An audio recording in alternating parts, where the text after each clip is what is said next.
Halo teman-teman, Assalamualaikum. Di video kali ini saya akan coba membuat donat yang penampilannya itu pengennya sih mirip dengan donatnya Pak Yadi dari channel Yadi Wijaya TV. Buat teman-teman yang belum tahu bisa berkunjung ya ke channel Yadi Wijaya TV dan sekilas tentang Pak Yadi ini. Beliau bersama istrinya itu adalah seorang pengusaha, punya restoran di Garut, yaitu restoran pizza. Tapi beliau juga menjual donat ya. Dan penampilannya itu bagus-bagus. Ya, teman-teman bisa cek sendiri ya. Salah satu ciri khas dari donatnya Pak Yadi ini, dia white ringnya tinggi tapi kokoh, jadi nggak ambles gitu. Saya sendiri kalau misalnya ada white ring, itu kadang kalau udah diangkat dari wajan biasanya berlipatnya parah ya. Nah ini enggak gitu. Kira-kira gimana? Langsung aja yuk kita ke dapur saya.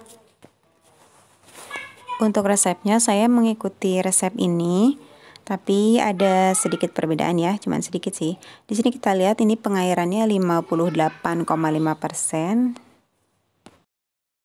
Item resepnya ini agak lebih banyak dari yang biasa saya pakai, jadi ya lumayan sih persiapannya karena belum terbiasa dengan resep ini, agak ribet juga, tapi ya itu karena belum terbiasa.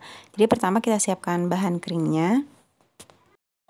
Di sini saya menggunakan takarannya dengan 250 gram terigu, baking powder,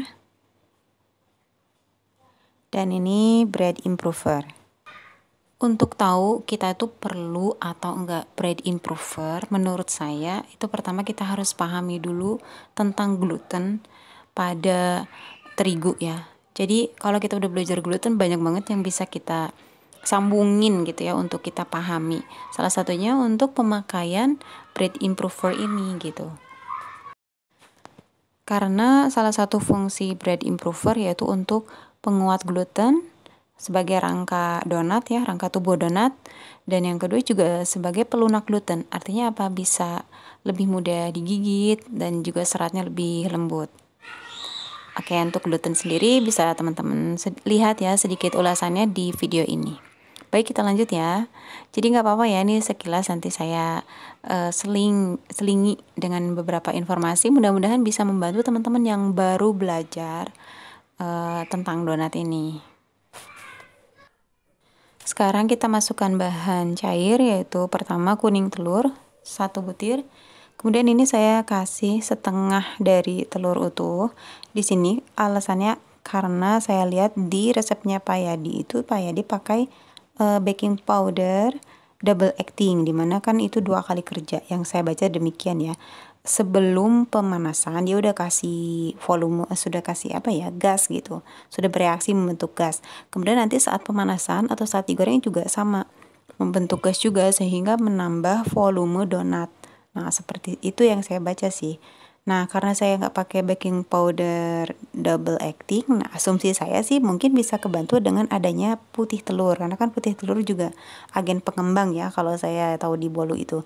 Siapa tahu ini bisa membantu volume donatnya karena saya nggak pakai baking powder double acting. Namun benar atau tidaknya atau tepat atau tidaknya pilihan yang saya lakukan ini ya nggak tahu juga ya, ini cuman berdasarkan asumsi aja gitu. Tapi ya udah kita lanjut aja ya. Selanjutnya adalah air, tapi di sini saya airnya diganti dengan air yang dibekukan alias es batu, dan es batunya udah digepruk-gepruk dulu. Ini fungsinya adalah untuk menjaga atau mengontrol suhu adonan kita supaya jangan cepat-cepat terlalu hangat ya. Karena suhu adonan kita yang hangat akan memicu raginya untuk berfermentasi terlalu cepat. Artinya apa? Nanti akan mengandung banyak gelembung tuh adonan kita sebelum kita butuhkan.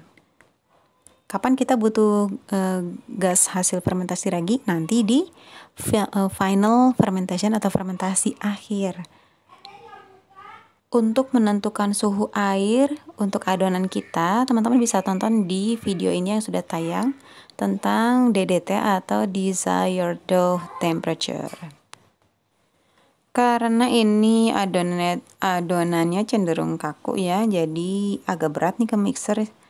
Saya ulen tangan dulu sambil melarutkan es batunya yang masih butiran besar. Lemak di resep ini menggunakan campuran ya, margarin kuning dan margarin putih. Tapi kalau kita kayaknya lebih sering menyebutnya mentega putih ya. Ini salah satu fungsinya, si mentega putih ini dia akan lebih mengokohkan donat kita, setahu saya sih demikian ya. Jadi beda dengan butter atau mentega tuh. Kalau teman-teman pakai mentega dia pasti akan lebih soft dan tidak sekokoh kalau pakai mentega putih ini. Kalau margarin ada di antaranya gitu. Oke, kita lanjut ya.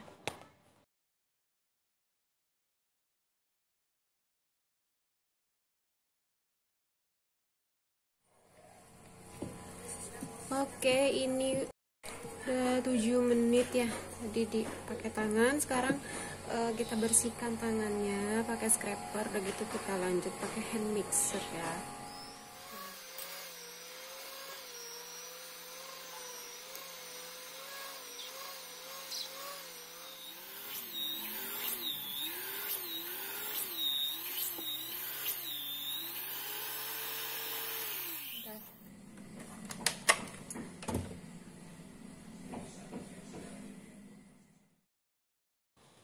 Setelah selesai, kita olesi tangan kita, scraper, dan juga meja kerja kita dengan minyak sayur untuk mengurangi lengket-lengket adonan.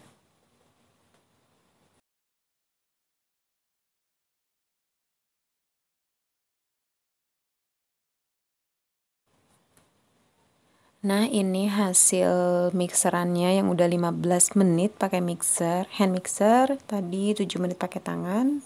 Sudah kalis dan sudah membentuk gluten dengan cukup baik. Total adonannya 476 gram. Di sini sekarang akan saya timbang 30 gram.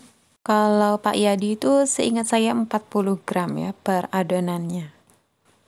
Sambil nimbang coba saya cek pakai termometer makanan, ini ternyata di suhu 30 derajat Celcius ya. Itu aja udah pakai es batu, apalagi kalau pakai air suhu normal itu akan di atas 30, padahal suhu adonan yang dianjurkan setelah selesai proses pengulenan itu di bawah 30, antara 25 sampai 27 derajat Celcius.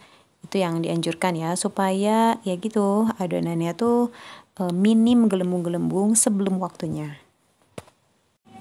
Tips selanjutnya dari Pak Yadi supaya donatnya kokoh, white ringnya kokoh, yaitu proses perondingan harus padat. Jadi jangan cuma asal ngebentuk permukaan yang mulus, udah aja kayaknya udah benar, tapi harus benar-benar dalamnya itu padat, dipadatkan sehingga minim rongga-rongga atau pori-pori besar yang akan membuat donat ini nanti malah lebih cenderung membesarnya tuh ke samping. Jadi kayak kurang menul-menul gitu. Bagian bawahnya harus terkunci, kemudian agak dihentakkan saat penyimpanan supaya lebih terkunci ya. Setelah itu kita tutup dan akan di resting kurang lebih 15-20 menit ya. Dicek aja setelah 15 menit kalau menurut saya, nggak mesti harus 20 menit. Nah, setelah sekitar 15 menitan udah saya resting. Ini donatnya pasti akan lebih lunak. Untuk proses selanjutnya itu de-gassing. Jadi adonan kita ini sekarang sudah ada gelembung-gelembungnya dan kita akan keluarkan melalui proses de-gassing atau pengeluaran gas dari dalam adonan ini dengan cara seperti ini. Dan menggunakan alas serbet seperti ini ternyata enak loh teman-teman, kayaknya tuh lebih ajek sih, donatnya itu lebih diem di tempat gitu. Dari 16 adonan ini saya nggak semua dijadikan bomboloni ya, jadi cuma 6 atau 7 kalau nggak salah nih, saya lupa nih. Nah, kalau udah selesai kita tutup dan akan kita resting lagi 20 menitan.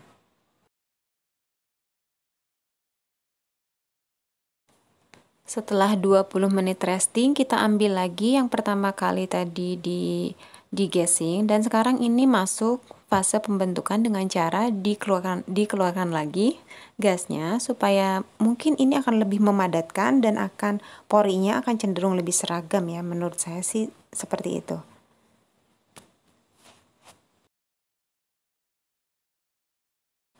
Setelah membentuk 6 adonan, ini yang ketujuh ini udah lumayan lebih bergelembung, dan ini akan saya pakaikan ring cutter. Memang dalam proses pembuatan donat ini dituntut bekerja dengan cepat ya, karena kita berlomba dengan ragi ya, yang tentu saja terus berfermentasi. Nah, ini ya, kita lihat nih, banyak gelembungnya ke samping karena dia tadi ngantri lumayan lama waktu saya membentuk 6 adonan sebelumnya. Jadi pilihan saya sih mendingan kita buang aja pakai ring cutter, gelembung udara yang terdorong ke samping. Ini lebih aman dibandingkan dipaksa ada gitu ya. Nanti pas digoreng biasanya akan bergelembung-gelembung. Beratnya tentu berkurang, ini menjadi sekitar 26 gram ya. Baik teman-teman, setelah selesai membentuk, kita akan tutup adonannya dan akan kita fermentasikan. Sekali lagi, kalau fermentasi nggak bisa sama antar kita satu sama lain karena suhu ruangan kita akan berbeda-beda. Kalau sekarang ini saya sedang mendung 1 jam 20 menit. Jangan lupa untuk memanaskan minyaknya itu sebelum fermentasi berakhir. Seperti biasa, karena saya suka nggak pede, jadi saya selalu ngecek ketepatan suhu minyak dan juga ketepatan durasi fermentasi dengan menggoreng 1 buah donat dulu. Dan ternyata setelah dibalik, ini membentuk white ring yang cukup tinggi ya. Cuma sayangnya itu ada yang bergelembung-gelembung di bagian sebelah sana, itu biasanya karena ada yang bocor nih. Tips dari channel Umayoi ini kita tenggelamkan beberapa detik. Mungkin ini dimaksudkan juga untuk agak memperkeras bagian white ringnya ya.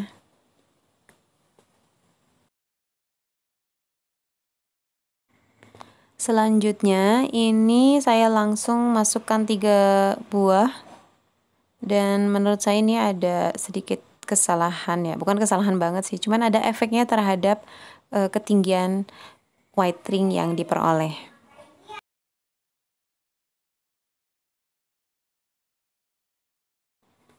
Dan ini yang tadi tengahnya saya bolongin ya.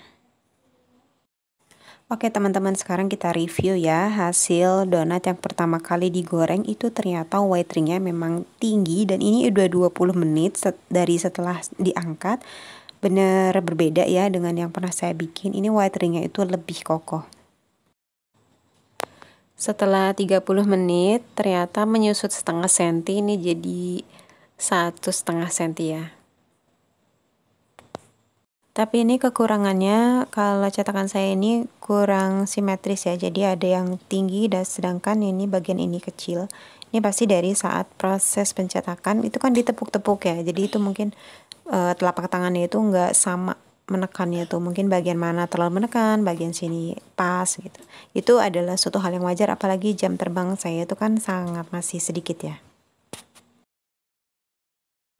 Oke, sekarang kita review. Ini adalah yang digoreng yang langsung 3 buah.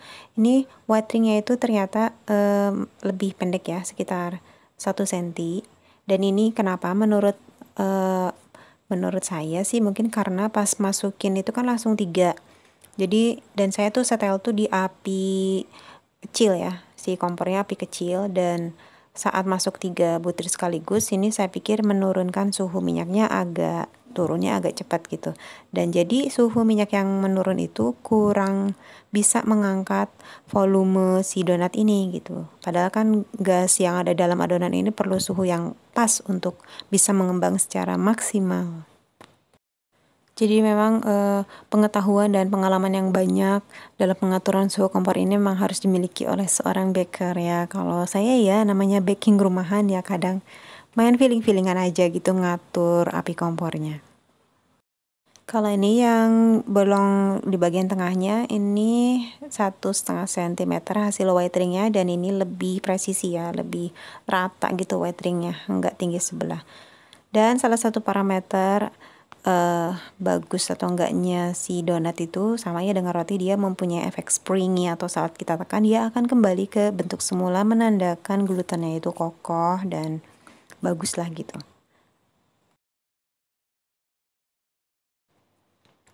Oke, sekarang kita potong dan kita lihat interiornya atau bagian dalamnya. Alhamdulillah, kalau menurut saya ini bagian dalamnya tuh udah cukup bagus, nggak banyak pori-pori yang besar, melainkan relatif seragam. Jadi ini nggak kopong di dalamnya. Gimana, udah cukup mirip ya dengan punya Pak Yadi. Jadi memang dengan teknik digasing 2 kali itu memberikan potensi hasil yang lebih kokoh ke donat kita. Sebelum pada kesimpulan tips yang akan saya sampaikan, saya ingin menyampaikan dulu bahwa kalau white ring yang tinggi dan super kokoh itu menurut saya bukanlah segala-galanya. Yang paling penting itu adalah rasa dulu kalau di dunia perkulineran. Kalau kita sudah punya resep yang enak, barulah kita lebih perdalam lagi skill atau teknik untuk mempercantik penampilan produk kita, khususnya kalau di sini adalah tentang donat.